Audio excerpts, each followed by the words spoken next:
This time on the ATP Champions Tour, magnificent Monterrey, we visit a brand new ATP Champions Tour event in Mexico. Viva Italia! 4 legends of the game are in 2 of Italy's most historic cities for La Grande Sfida. And the best of another action-packed month on the ATP Champions Tour.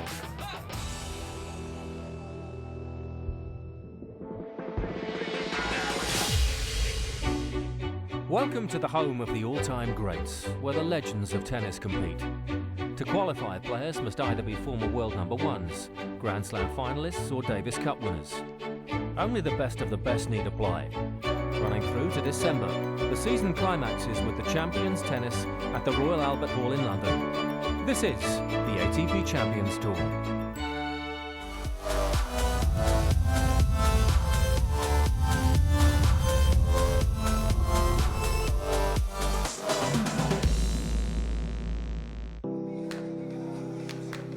We begin in Monterrey, Mexico, and the Sierra Madre Tennis Club, host to the first combined ATP Challenger Tour and ATP Champions Tour event, the Monterrey Open. The lineup for this new addition to the Champions Tour circuit was very impressive, with 6 members of tennis royalty in attendance.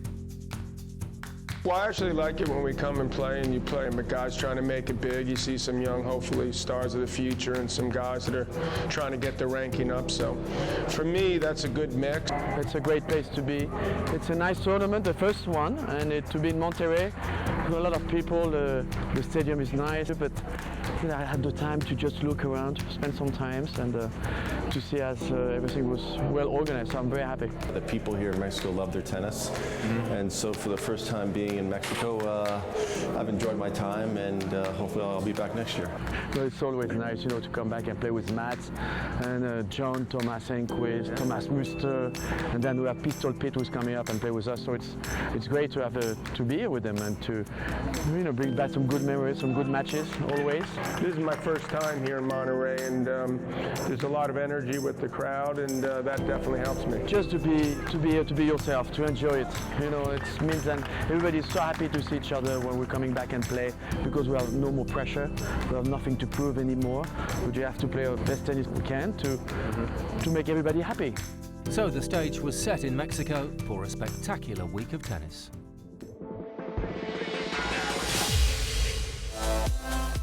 Finals night in Monterrey began with an all-Swedish affair in the 3rd-4th place playoff as Mats Wilander met compatriot Thomas Enquist.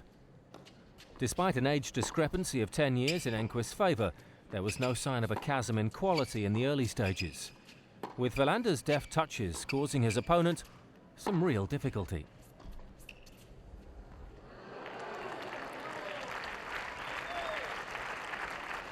It took until midway through the opener for Enquist to begin to find some joy on the Wilander serve. And the former world number 4 made a crucial breakthrough in Game 9, giving him a chance to serve for the set. Enquist made no mistake and was halfway to a 3rd place finish in Mexico. In the 2nd set, the breakthrough for the younger Swede came considerably earlier. But Wilander had designs on restoring parity. He duly evened up the set, and the former world number 1 began to find joy with some retro serve and volleying.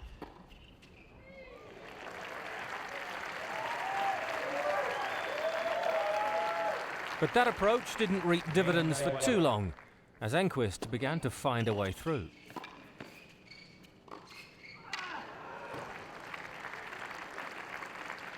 The former Australian Open finalist broke soon after, but came up against a resurgent Wilander when serving for the match.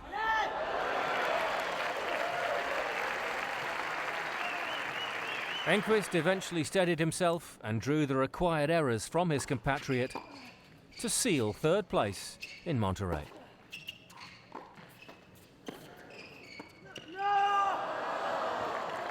Luego, el partido Enquist 2-0, 6-4, 6-4, 6-4. The younger of the two Swedish sensations coming out on top to push his impressive ranking points haul to 700 for the year.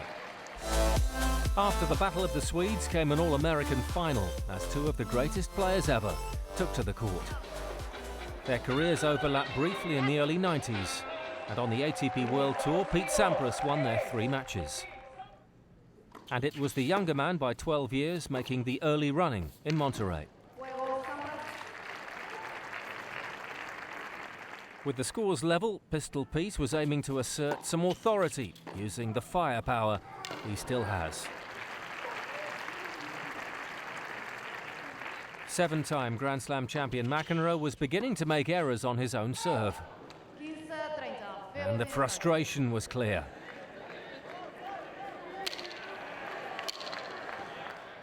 Sampras broke soon after, and the 14-time major winner stayed strong when serving for the set. The younger American had one hand on the Monterrey trophy. Between sets, McEnroe seemed to regroup. He was keen to keep a firm grip on serve. The 56-year-old was also pouncing on anything less than perfect from Sampras. But back came the 7-time Wimbledon champion.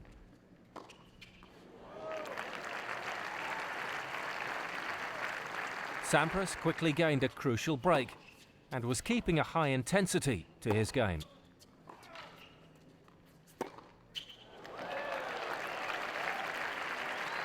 Despite restoring parity, McEnroe continued to struggle from the baseline. The set looked destined to go the distance as McEnroe made inroads at the net.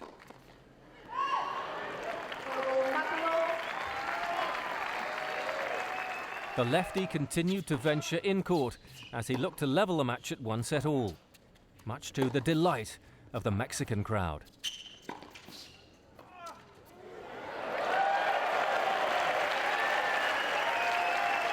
Both men were then given a helping hand by the net cord as McEnroe carved set point for himself on the Sampras serve.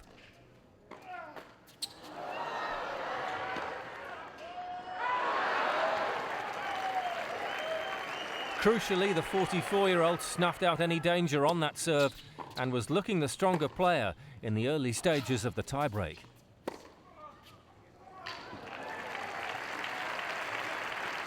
Even after going a mini break behind, though, McEnroe was not about to give up any hope of levelling this final. He continued to fight. But as the breaker went longer, Sampras reasserted his authority. He was within touching distance of the match. The 14-time major winner sealed it in the very next point to win his first ATP Champions Tour title of the season.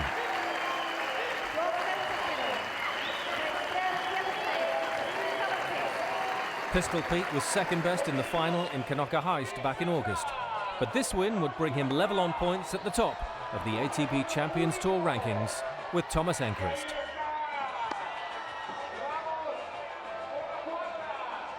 Sampras takes away the inaugural Monterrey Open trophy and a highly successful first ATP Champions Tour outing for the tournament.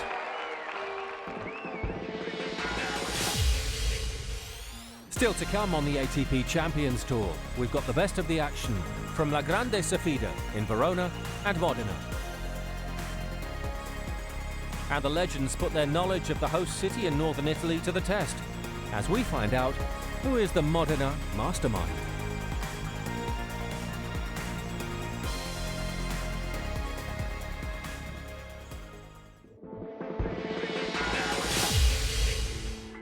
Modena, Italy, a city steeped in hundreds of years of history. It's famous for the production of balsamic vinegar, the manufacturer of sports cars, and as the birthplace of operatic legend Luciano Pavarotti. This small town played host to some big names of the ATP Champions Tour, as 4 men with 15 Grand Slam titles between them arrived to take part in La Grande Sfida, an event split between the 2 host cities of Modena and Verona. Both, historic city, First of all, to play in Italy is just great because it's been a long time for me, and playing one night in Verona, the other night in here. It's just great to be back in Italy because they love the tennis, they love the game, and they probably love the way I'm playing too, and with the entertainment and everything. It's great to be back in Italy. Well, Italy is a country that they a lot of culture from tennis that everybody knows, everybody loves, and also it's nice to play here because the people really know about tennis. We have also the chance to see a city like Verona and Modena, which is both are amazing, and I love to see both. The crowds have been great and a lot of energy, which is typical of sort of my past history when I came and played here. So I'm into it because they're very emotional like I am, and I feed off that, and I think the other players do as well. It's nice to have a day off in between two matches. It's nice to get to see two cities, and I do think that the crowd is most probably better on average because they know there's only one night. I think it's great for us because you get to play on the same surface but in a different stadium in front of different people, so I think it's an excellent idea. Each of the star quartet tasted success in Italy to varying degrees on the ATP World Tour, and the experience of playing here left an indelible mark. Ultimately, this is a sport that they love in Italy, and so it makes you want to come back and play, and they aren't people that sit on their hands a whole lot, and that's the type of person I am. So I think ultimately we fed off each other well, and that works, hopefully, so that they were happy to see me, and I felt like I played well when I came here. Palermo was the week after I'd become #1 in the world, and I went down there. I had a couple of security guards because I was #1 in the world, I'm assuming. But I remember going down there. I rode the wave of being #1 in the world for literally for 1 week, and that was the week of Palermo. I remember I played in Foro Italico in Rome, I played in Firenze, and it was always something special because they love the game. They're really passionate. They're really into it. Especially when you're a shot maker like me, and they have a player like Fonini today, they go really crazy. Just down the road from their Modena base, the players were able to sample the full Ferrari experience, with a trip to the museum and then a chance of a test drive.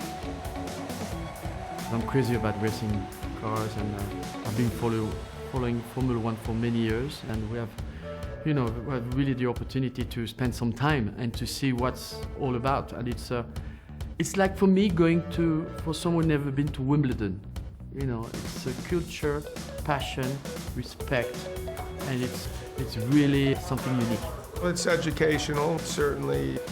They're very proud of their Ferraris in Italy, and you got to be careful. When you drive, these guys know what they're doing, and we're sort of the amateur drivers. I think everybody's dream, is to, at one point, own a Ferrari. And I'd never driven one until today, actually. Driving a Ferrari makes me want to buy one, yes.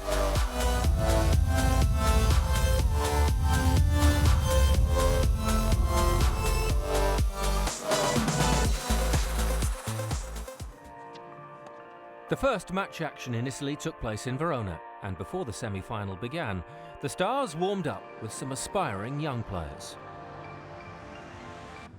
To hit with the kids, I wish when I was a kid to hit with the top players that they won Grand Slams and all these things. I think it's very motivated for them, and I think it's important to do it. I enjoy playing with people that are passionate about the game. It doesn't really matter what their level is. Obviously, if you have kids that are passionate, that's really, really fun. To them, I know it's a big deal. It would be the same as it would be a big deal for me to play in the Rolling Stones, for example. And if you're a tennis fan, I think John McEnroe is basically the Rolling Stones of tennis. So I think that it's great fun, yeah. To mark the opening of the event, each player was unveiled, and there was a moving tribute to the victims of the attacks in Paris just days earlier.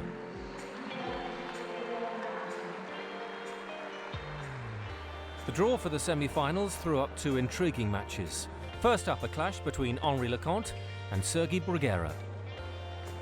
The Frenchman had never beaten his Spanish counterpart during their 5 meetings on the ATP World Tour and seemed more content with keeping the crowd entertained in set 1.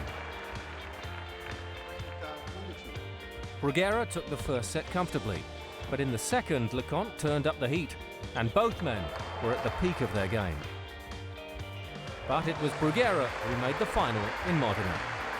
It was a very good match. I enjoy the also the crowd enjoy. That's the most important. It was difficult to play because the course is very fast, but it was I think it was a very good match.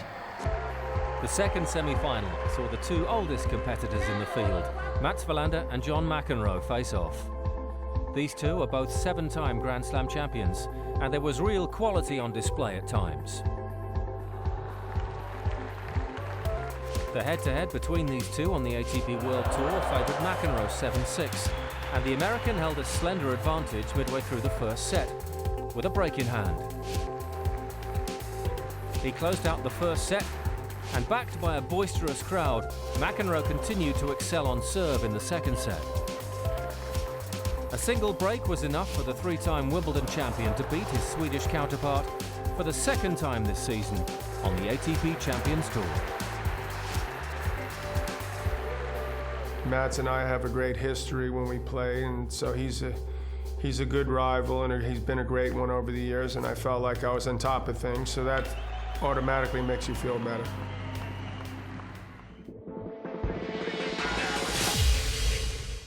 Before the players made their way back to compete in Modena, we put the stars' knowledge of their host city to the test to find out which of the four would be crowned Modena Mastermind.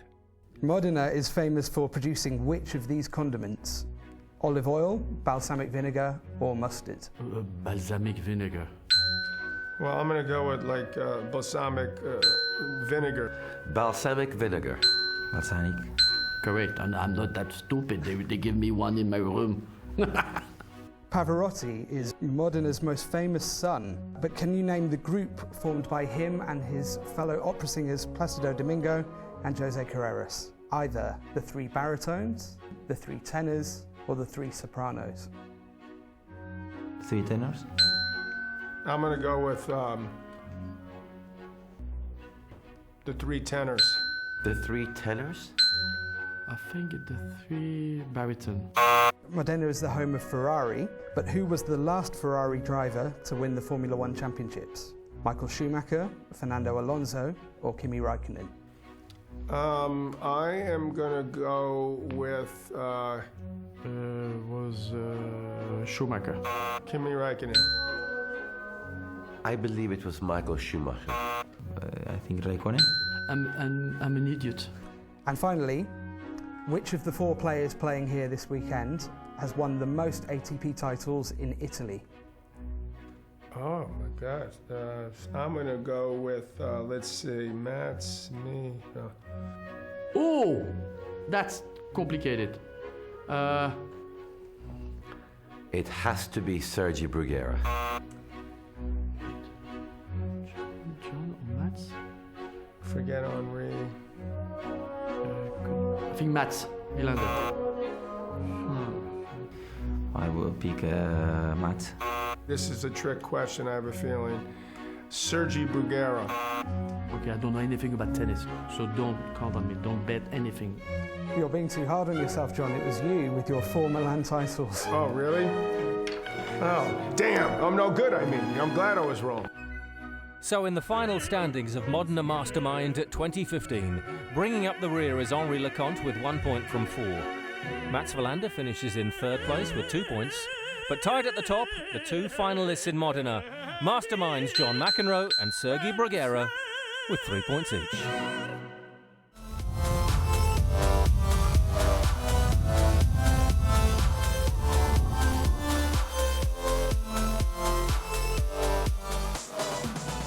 Mats Wilander and Henri LeConte contested the 3rd, 4th place playoff in the Pala Panini in Modena. The flamboyant Frenchman had only beaten Wilander twice in 13 ATP World Tour meetings, but he took the match to the Swede in the opening stages.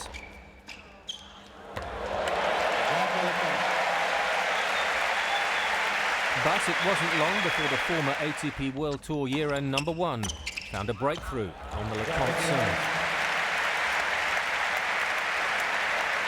Trailing in the opening set, LeConte, a former Roland Garros finalist, was in need of a pick-me-up to find a way back into the match.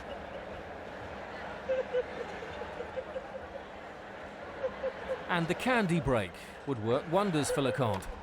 He immediately broke back.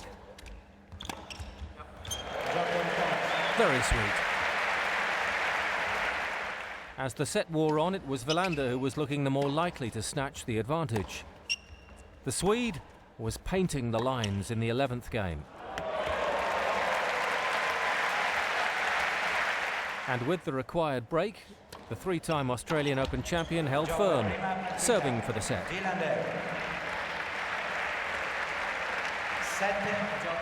In the early stages of the second set, the Frenchman was keeping the crowd entertained, on and off the court.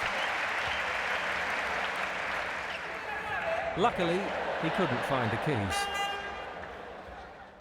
LeConte secured a break advantage and was turning on the style whenever possible.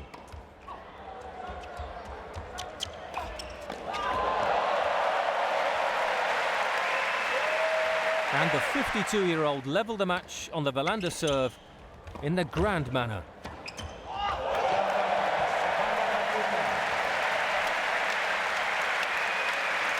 So the match would be decided by a champion's tiebreak.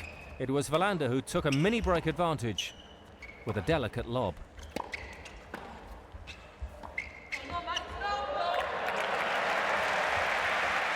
From there he did not look back, winning 5 of the next 6 points to seal a third-place finish at La Grande Sofida. A thoroughly entertaining match for the sellout crowd in Modena.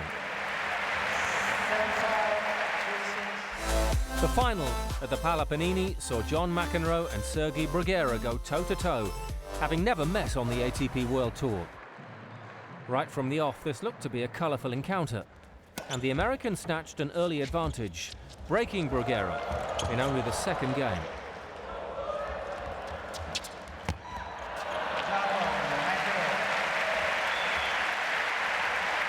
The Spaniard, though, was not about to let the set run away from him.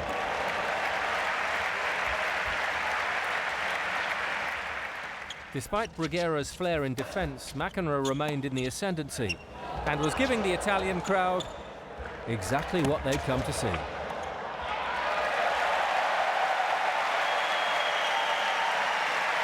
The older man by 12 years, McEnroe was determined not to let the scoreline reflect the age discrepancy. He sealed the opening set. Former Roland Garros champion Bruguera changed his tactics in set 2 and found some early joy at the net.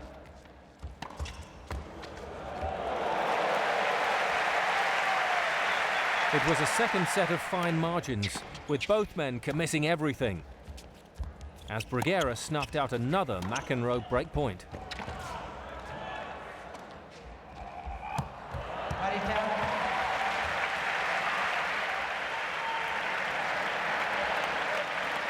Midway through the set came a moment of controversy. McEnroe appeared to find the line with a pass, only for it to be ruled out by a line judge, who wasn't heard over the boisterous crowd. Cue some trademark outrage from the American.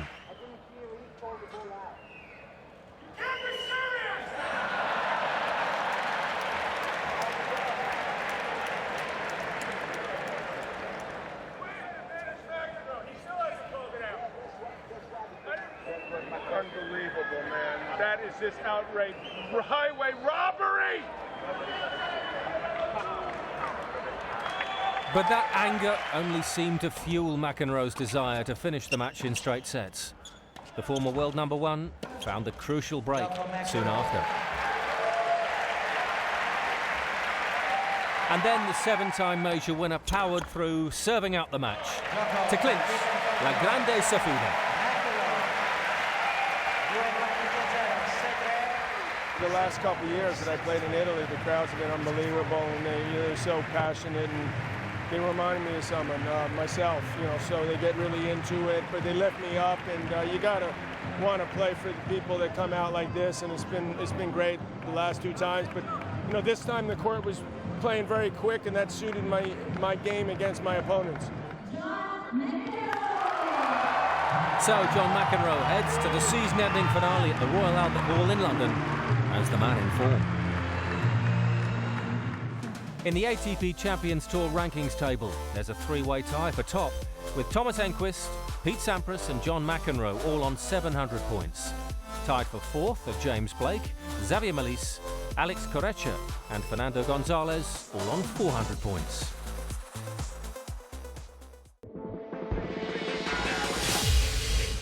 Next time on the ATP Champions Tour, the final stop. It's the duel in the ATP Champions Tour crown at the Royal Albert Hall in London. Until then, don't forget to log on to atpchampionstour.com and talk with us on Facebook and Twitter. See you next time.